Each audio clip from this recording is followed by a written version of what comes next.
Ini kita akan bicarakan tentang penyajian data ya.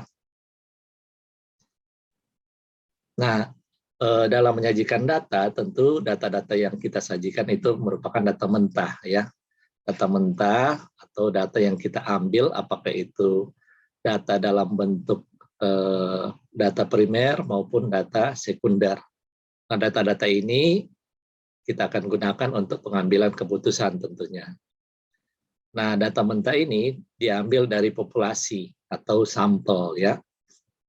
Nah, cara-cara pengambilannya bisa wawancara, bisa pengamatan atau observasi, kemudian bisa juga lewat surat menyurat, kuesioner. Kemudian kalau data sekunder bisa kita gunakan data-data, misalnya data dari Bursa Efek Indonesia, data dari Bank Indonesia, data dari OJK, dari BPS dan sebagainya ya. Nah, data-data yang kita ambil di Bank Indonesia, OJK, Bursa Efek itu merupakan data sekunder ya, data yang telah tersedia. Tinggal kita mengolahnya bagaimana ya. Makanya nanti tugas kalian adalah mencari data nanti ya, ada tugas kalian untuk mencari data, dan data itu akan kita coba olah bersama-sama sampai kita bisa mengambil keputusan dari data tersebut ya. Nah, ini langkah statistik. Kalau kita bicara awalnya adalah statistik deskriptif. Jadi bagaimana kita menggambarkan ya, menggambarkan data tersebut ya. Nah, dalam menggambarkan data tersebut tentunya harus ada pertanyaan yang harus dijawab. Misalnya data, kalau kita bicara data mahasiswa semester 2 kelas D misalnya. Nah, gambarannya bagaimana? Nah, misalnya ada pertanyaan, berapa sih tinggi rata-rata dari mahasiswa di kelas 2D ini? Apakah mereka kategori tinggi atau sedang atau kategori pendek? Atau bisa juga kalau kita lihat dari IP. Nah, itu IP mereka bagaimana? Apakah mereka pintar-pintar atau biasa-biasa saja ya? Nah, biasanya orang akan mengasumsikan di kelas itu pintar-pintar apabila rata-rata di atas IP 3 ya. Tapi kalau IP-nya di bawah 3, tentunya mereka akan simpulkan, wah ini kelas ini ternyata biasa-biasa saja ya. Nah, itu sebagai contoh saja ya. Nah, untuk mendapatkan hasil tersebut, tentunya kita harus kumpulkan data ya. Jadi kita kumpulkan data, kemudian kita tata data tersebut ya. Jadi menata data tersebut. Kemudian setelah kita tata, kita olah, baru kita sajikan. Nah, setelah sajikan data, kita bisa ambil kesimpulan dari data-data tersebut ya. Nah, dalam penyajian data ada yang kita kenal dengan namanya distribusi frekuensi.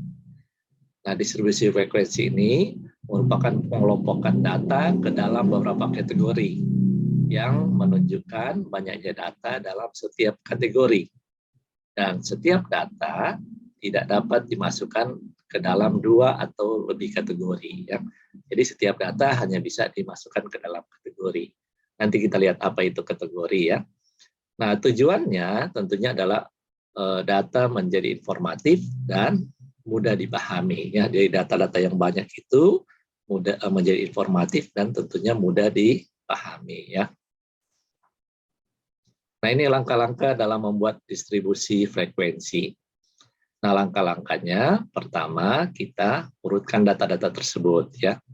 Kita urutkan mulai dari data yang tertinggi sampai data yang terendah, atau bisa juga sebaliknya, mulai data terendah sampai data yang tertinggi ya.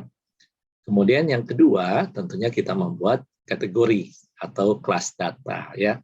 Jadi kategori di sini maksudnya adalah kelas data. Dan langkah ketiga, kita melakukan penturusan atau tabulasi. Nah, di sini kita memasukkan nilai ke dalam interval kelas. Nanti bagaimana itu penturusan dan tabulasi, ya, kita akan bicara lebih lanjut. Nah, ini langkah pertama ya, tentang mengurutkan data. Jadi mengurutkan data dari yang terkecil ke yang terbesar, atau sebaliknya seperti yang telah saya sampaikan tadi ya. Nah, mengapa sih kita harus mengurutkan data.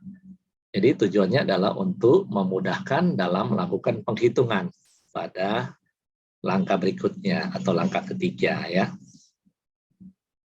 Nah ini contohnya kita mengurutkan data ya. Ini misalnya contoh data harga saham dari beberapa perusahaan ya. Di sini ada 20 perusahaan. Nah ini data ini diurutkan mulai dari harga saham yang paling rendah sampai pada harga saham yang paling tinggi ya. Jadi nomor 1 itu harga saham paling rendah ya. Jadi misalnya 215 rupiah per lembar saham ya. Jadi 1 lembar 215. Sedangkan ada yang nilainya paling tinggi ya. Nilainya paling tinggi ya. Nah, nilai yang paling tinggi adalah Telkom misalnya ya. Telkom misalnya 9.750 ya. Nah, ini cuma contoh aja data ya. Jadi kita urutkan dari yang paling kecil 215 sampai ke paling besar itu 9.750 ya. Nah, ini data-data lama ya. Kalau mungkin sekarang kalau kalian lihat data-datanya sudah berubah. Misalnya Telkom bukan 9.750 lagi atau BCA bukan 5.350 lagi ya. Tapi ini cuma contoh aja ya dari data-data bagaimana data itu kita urutkan dari yang paling kecil ke data yang paling besar ya.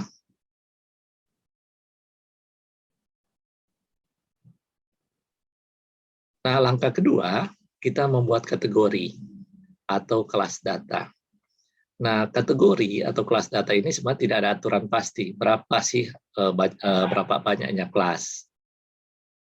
Nah, dalam langkah kedua ini, banyaknya kelas itu sesuai tentunya dengan kebutuhan. Jadi kira-kira kita mau berapa kelas ya, misalnya 5 atau 6 ya. Kelas data yang akan kita butuhkan ya, jadi sesuai kebutuhan. Nah, dalam langkah kedua ini tentunya kita akan menentukan interval kelas. Nah ini misalnya kalau kita menggunakan pedoman bilangan bulat terkecil yang disebutkan dengan K kecil ya. Dengan demikian 2 dipangkatkan K kecil itu lebih besar sama dengan N. Atau ada juga aturan Sturges ya untuk mencari jumlah kategori ya atau kelas data. Nah kalau rumus Sturges ini deh, dia rumusnya adalah 1 tambah 3,322 log N. N itu adalah jumlah data ya. Jadi contohnya misalnya kalau datanya itu ada 20 data, seperti tadi kan contohnya ada 20 data, berarti kita masukkan dalam rumus, hasilnya adalah 5,322. Berarti maksudnya adalah kelas data itu kita bisa gunakan 5 kelas. Jadi kita bulatkan ke bawah 5 kelas atau kita bulatkan ke atas jadi 6 kelas ya. Ini kan 5,322, berarti kita bisa bulatkan 5 ya. Jadi kelasnya ada 5 atau bisa juga kita bulatkan ke atas menjadi kelasnya ada 6 ya. Nah, berikutnya bagaimana sih kita menentukan interval kelas? Nah, interval kelas itu adalah batas bawah dan batas atas dari suatu kategori. Jadi rumus dari interval kelas itu adalah nilai terbesar dikurang dengan nilai terkecil dibahagi dengan jumlah kelas ya. Jadi kalau dari data tadi kita ambil nilai terbesarnya, kemudian kita kurangkan dengan nilai terkecil, kemudian kita bahagi dengan jumlah kelasnya. Nah, jumlah kelas ini kan kita peroleh dari rumus yang tadi ya. Kalau kita menggunakan rumus yang ini, rumus Sturges ya. Nah, kembali ke data sebelumnya.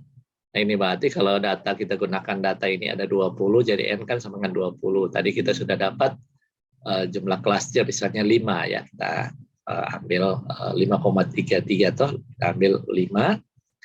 Berarti untuk mendapatkan kelas itu kita cari nilai yang tertinggi dikurang nilai terendah. Berarti 9.750 kita kurangkan dengan nilai terendah 215. Kemudian kita bahagi dengan 5 ya, karena kita gunakan kelas datanya 5 ya, atau jumlah kelasnya ya. Nah ini kita masukkan di sini, jadi interval kelas itu nilai terbesar dikurang nilai terkecil dibahagi jumlah kelas ya. Nah, jadi dari contoh tadi, nilai tertinggi itu 9.750, nilai terendah 215, jadi interval kelasnya adalah 9.750 dikurang 215 dibahagi 5 ya, karena jumlah kelasnya akan ada 5. Jadi hasilnya adalah 1907 ya. Jadi interval kelas adalah 1907, yaitu jarak nilai terendah dan nilai tertinggi dalam suatu kelas atau kategori. Nah, ini kalau kita masukkan dari interval kelas seperti yang sudah saya katakan tadi, interval kelasnya kan ada 5 ya. Nah, di sini kelas, di sini ada interval. Nah, kita sudah dapatkan interval kelasnya kan 1907 ya. Jadi untuk kelas pertama kita ambil nilai terendah ya, nilai terendah 215. Kita tambahkan dengan tadi ya, satu kelas kan itu 1907 ya. Jadi 215 kita tambahkan 1907, hasilnya adalah 2122. Nah, ini jadi kelas pertama ya. Di kelas pertama jadi 2015 sampai 2122. Nah, kelas kedua kita dapatkan dari ini kan, habis 2122 ada, kita tambah 1 dapat 2123. Nah, 2123 ini kita tambahkan lagi dengan 1907 ya. Nah, kalau kita 2123 kita tambah 1907, hasilnya adalah 4030 ya. Nah, ini yang kelas kedua. Nah, kelas ketiga kita peroleh dari 4030 ini kita tambahkan 1 ya. Baru untuk dapatkan 5938 ini kita tambahkan dengan 1907 ya. Demikian seterusnya ini ya. Bisa paham ya sampai sini ya. Nah, ini untuk dari sini kita sudah bisa membuat interval kelas ya, dari data-data yang ada 20 tadi yang kita kumpulkan ya. Nah, langkah ketiga, lakukan penturusan atau tabulasi data ya. Dari data tadi kita penturusan. Nah, ini kalau ini namanya turus ya. Jadi atau tabulasi data ya. Jadi kita setelah interval ini sudah jadi, ada kelas, ada interval, kita lihat yang masuk di 215 sampai 2122 ada berapa datanya. Oh, kita dapatkan dari data tadi, kita turus seperti ini ya. Hasilnya ada 14 ternyata yang masuk kategori itu.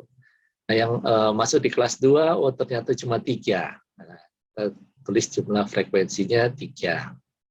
Yang antara 4031 sampai 5938 ada 1 ya. Antara 5939 sampai 7846 ada 1. Dan yang antara 7847 sampai 9754 ada 1 ya. Nah, ini yang namanya jumlah frekuensi ya. Jumlah frekuensi ya. Oke. Sampai sini bisa paham ya, bisa jelas? Shelly, bisa jelas Shelly? Untuk mencari jumlah frekuensi ini bisa ya, dapat ya? Atau? Bisa. Bisa ya. Itu loh, bisa jelas itu loh? Masih kurang paham benar. Oh, kurang paham. Soalnya kan kita kurang tahu di mana dia ambil hasilnya kok bisa 14 gitu. Oh iya. Jadi begini, data-data ini kan sudah ada jadi kan, kita dapat kelas, kita sudah dapat kan, ada 5 kelas, kemudian intervalnya kan kita sudah dapat ini tuh, angka-angkanya tuh. Ini kan angka terendah, ini yang tertinggi ya kan, 9754, itu datanya kita ambil dari sini ya.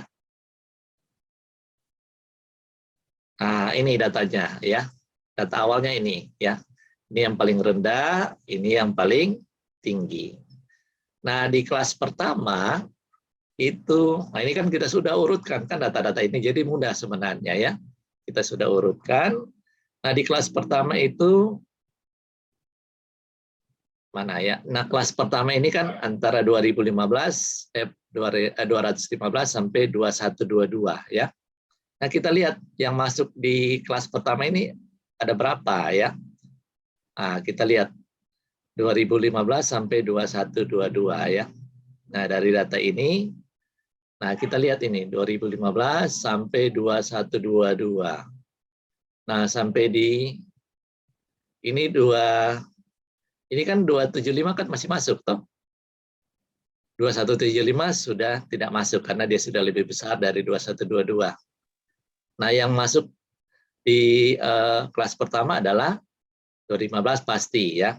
1, 2, 3, 4, 5, 6, 7, 8, 9, 10, 11, 12, 13, 14 ya. 14 sampai sini kan. Dia masuk di kelas yang 1 ya. Ya toh?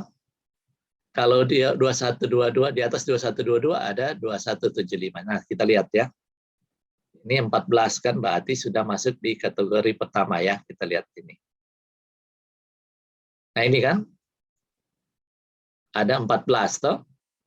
Nah, sekarang kita lihat yang masuk di 2123 sampai 4030 ini ada berapa ya? Nah, kita kembali lagi ke data tadi. Nah, 2122 di atas 2122 berarti 2123 ya. Nah, 2123 berarti ini masuk ya. 2175, 3150 sampai 3600. Ada 3, 1, 2, 3. Ini kan datanya. Kalau 3, jadi ada 1, 2, 3. Jadi kalau 5350 sudah tidak masuk ya. Jadi ada 3 data ya. Nah ini ya. Ini ya. 2123 sampai 4030 ada 3 data ya. Oke ya, bisa jelas ya. Nah, kalau 4031 Jelas, Mas. ya sampai 5938 kalau kita lihat lagi, nah ini ya, ternyata cuma 1 ya. Ya, bisa ya. Nah, ini yang kelas masuk ke kelas 4 ini masuk ke kelas 5 ya. Bisa toh ya? Bisa paham ya? Bisa, Karena Mas. Oke, karena data-datanya nanti kita akan masukkan seperti itu ya. Jadi kita paham dulu. Jadi jumlah frekuensi ini kita peroleh dari yang tadi itu ya. Oke ya, bisa ya. Nah, ini langkah ketiga ya. Nah, selanjutnya langkah berikutnya kita membuat distribusi frekuensi relatif ya. Nah, kita membuat distribusi frekuensi relatif ini. Jadi frekuensi setiap kelas itu dibandingkan dengan frekuensi total. Ya, setelah kita dapat frekuensinya, kita bandingkan dengan frekuensi total. Ya, jadi misalnya ini kan totalnya frekuensinya, jumlah frekuensi ini totalnya kan ada 20 kan, sama dengan jumlah n ya. Jadi 14 tambah 3 tambah 1 tambah 1 tambah 1 hasilnya ada 20. Nah, distribusi frekuensi berarti ini kita bandingkan dengan jumlah total. Berarti 14 kita bagi dengan 20 ya, kali 100%. Nah, itu namanya distribusi frekuensi ya. Nah, demikian juga kayak yang ini. 3 kita bagi 20 kali 100 ya. 1 bagi 20 kali 100 ya. Nah, itu untuk mendapatkan distribusi frekuensi ya. Jadi, frekuensi setiap kelas dibandingkan dengan frekuensi total. Nah, tujuannya untuk apa? Untuk memudahkan membaca data secara tepat dan tidak kehilangan makna dari kandungan data. Ya. Nah, ini ya. Jadi yang data saya salin lagi seperti ini. Jadi frekuensi relatif yang di kelas yang pertama itu 70 bahagi 20 kali 100%. Jadi hasilnya adalah 70% ini ya. Peroleh ini ya. Nah, kalau ini 3 bahagi 20 kali 100% dapat 15%. Kalau ini 1 bahagi 20 kali 100% dapat 5%, ini 5%, ini 5%. Nah, ini namanya frekuensi relatif ya dalam persen. Nah, setelah kita sudah dapat ini, mudah untuk kita membuat distribusi frekuensi relatifnya ya. Nah, kita bisa menyajikan data tersebut ya. Jadi untuk penyajian datanya, tentunya seperti yang tadi ya, ada batas kelas ya. Jadi batas kelas itu nilai terendah dikurang dengan nilai tertinggi ya. Jadi batas kelas itu nilai terendah di sebelah kiri dan nilai tertinggi itu sebelah kanan ya. Nah, batas kelas dalam suatu interval kelas terdiri dari dua macam. Batas kelas bawah atau namanya lower class limit itu adalah nilai terendah dalam suatu interval kelas. Dan yang kedua, batas kelas atas atau upper class limit. Jadi nilai tertinggi dalam suatu interval kelas. Nah, ini contoh ya. Contoh batas kelas. Nah, ini kalau ini interval, ini batas kelas bawah. Nah, ini yang sebelah kanan ini batas kelas atas, ya seperti yang sudah sampaikan tadi. Nah, ini jumlah frekuensi yang tadi ya.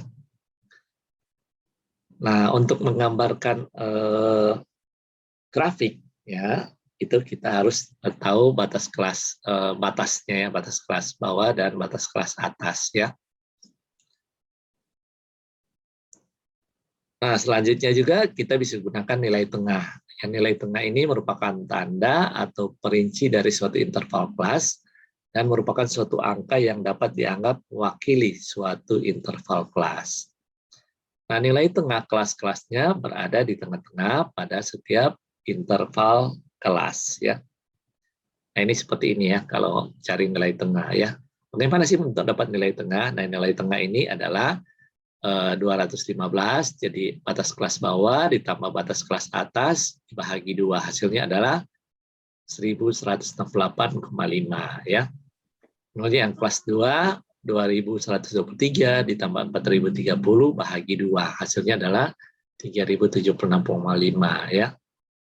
Kelas ketiga 4031 ditambah 5938 bahagi 2, hasilnya adalah 4984,5.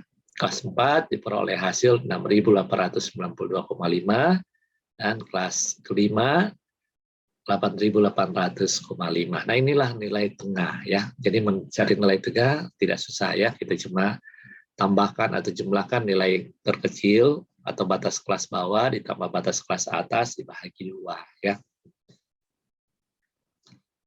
Nah, selanjutnya untuk nilai tepi kelas atau namanya class boundaries ya.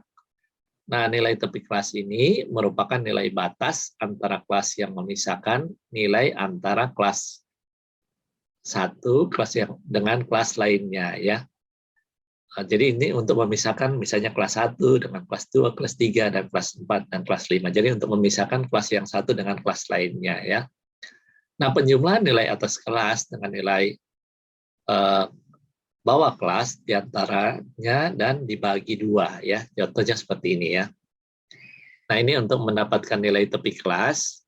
Jadi ini kan kita mau cari nilai tepi kelas. Jadi misalnya kalau ini sudah pasti ya 21,5, kita mau cari nilai kelasnya, kita kurangkan 0,5 ya. Jadi 214,5 ya. Nah, untuk mendapatkan ini adalah batas kelas atas dari kelas pertama ditambah batas kelas bawah kelas kedua dibagi 2 ya. Hasilnya 2122,5 ya. Nah, demikian juga dengan ini ya. Ini dapat 4030,5 ya ini ya. Ini batas kelas tepi kelasnya ya. Kalau ini tentunya 5.938,5. Kalau di sini 7.846,5 ya. Sedangkan kalau batas kelas atas ini adalah 9754,5. Nah, ini ya nilai tepi kelas ya, ini nilai tepi kelas.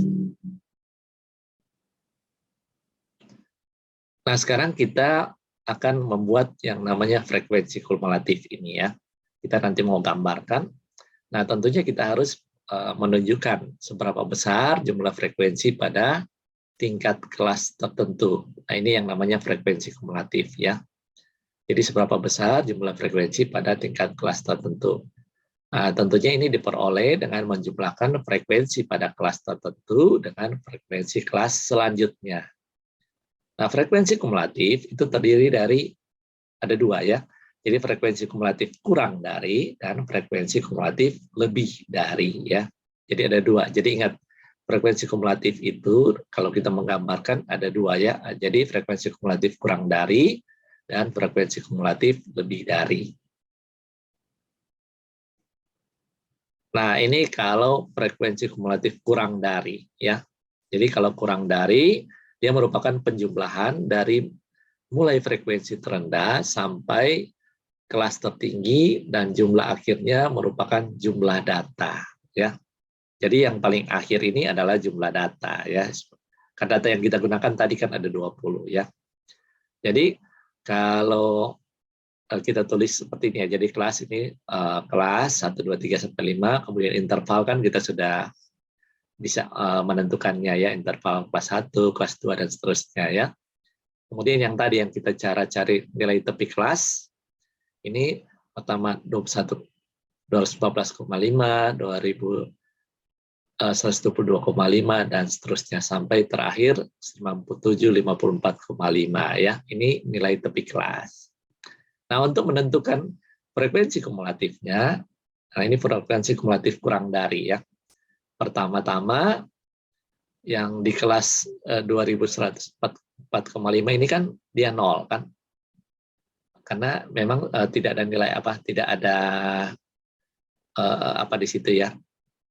Tidak ada nilai ya yang 214,5 ini kan 0, dimulai dari 0, kemudian sampai dia di 2122,5 ada 14 ya, seperti yang kita sudah hitung tadi ya. Nah, selanjutnya di tepi kelas yang ketiga 4030,5 ini 14 ini kita tambahkan dengan 3 ya. Kita tambahkan dengan 3 jadi kan tadi kan nilainya kan 3, jadi 14 tambah 3 17. Selanjutnya ini berikutnya nilainya kan 1, jadi 17 tambah 1 18, ini kemudian berikutnya 18 tambah 1 19 dan 19 tambah 1 itu 20 ya. Nah, mungkin kalian bingung, itu nilainya dari mana sih? Nah, itu nilainya seperti yang kita sudah hitung tadi ya. Kita ambil dari frekuensi tadi yang ini ya, jumlah frekuensi ya. Sorry. Ini salah tulisnya, ini harusnya 3 ya, ini 3 ya, bukan 4 ya. Nah, yang ini ya. Nah, ini ya, kita ambil dari sini ya. 14 3 1 1 1. Jadi 14 tambah 3 17 tambah 1 18 tambah 1 19 tambah 1 20. Nah, ini jumlah frekuensi itu yang kita masukkan di sini ya. Mana dia? Nah, ini ya.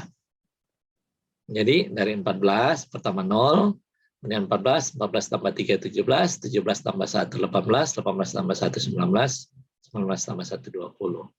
Nah, ini kita buat tabel frekuensi kurang dari ya. Nah, kalau kita sudah dapat seperti ini, kita tinggal gambarkan dalam bentuk grafik ya. Oh ya, ini yang kalau kurang dari yang membedakan dengan lebih dari. Kalau lebih dari itu pengurangan dari jumlah data n dengan frekuensi setiap kelas dimulai dari kelas terendah dan jumlah akhirnya adalah 0 ya.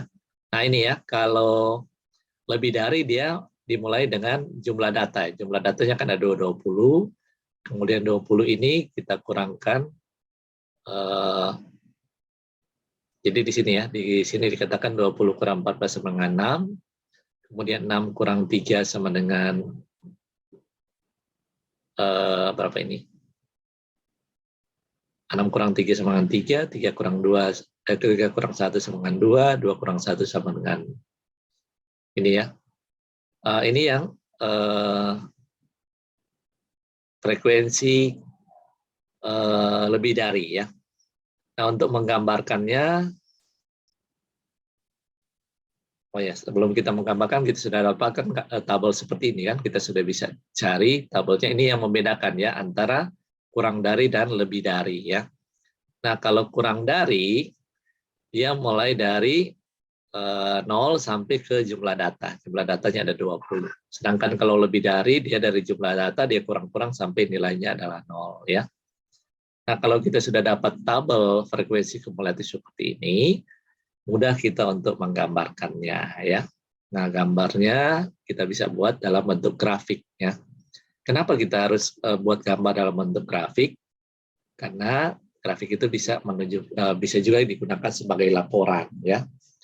Nah, jadi intinya seseorang atau umumnya orang itu tertarik dengan gambar dan sesuatu yang ditampilkan dalam bentuk visual akan lebih mudah diingat daripada dalam bentuk angka ya. Jadi kenapa sih kita harus tampil gitu kan data itu dalam bentuk grafik ya? Karena orang lebih suka dengan visual ya, gambar.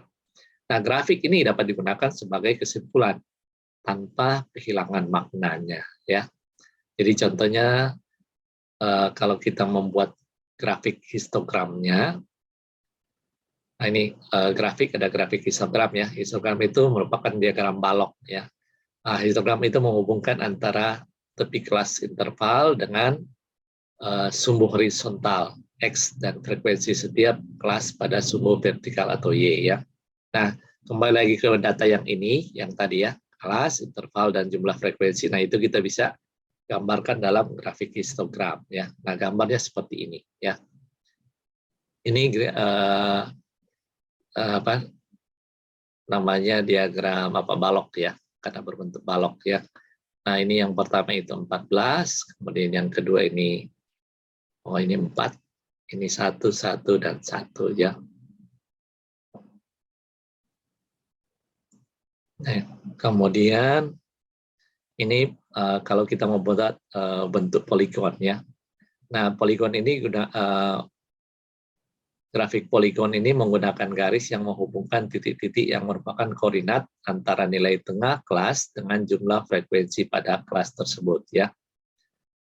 Nah, ini ya, misalnya jumlah frekuensi, kita masih ambil data yang tadi ya, 14. Di kelas 1 itu 14, kelas 2 itu 3, kelas ketiga 1, kelas 4 1, kelas 5 itu ada 1 ya. Nah, ini gambarnya seperti ini ya, yang poligon ya. Jadi poligon ini yang kelas 1 ini jumlah frekuensi ada di sebelah kiri, kemudian ini kelas ya. Jadi yang kelas 1 itu ada di sini. Kemudian yang kelas kedua itu sini ya, 4, kemudian ini 3, ini kelas keempat ada 1, kelas kelima ada 1 ya. Nah, ini poligon ya, contoh poligon. Kemudian ini yang frekuensi kumulatif kurang dari dan lebih dari itu kita bisa gambarkan dengan kurva Ogive ya. Kurva Ogive itu adalah diagram garis yang menunjukkan kombinasi antara interval kelas dengan frekuensi kumulatif ya. Ya, gambarnya seperti ini ya. Ini namanya kurva Ogive. Kalau yang warna pink ini adalah kurva lebih dari ya, mulai dari jumlah data sampai seperti tadi sampai 0 ya. Di kelas kelima jadi 0. Sedangkan kalau yang lebih dari, dia mulai dari 0 kemudian sampai ke jumlah data ada 20 ya. Jadi seperti ini ya.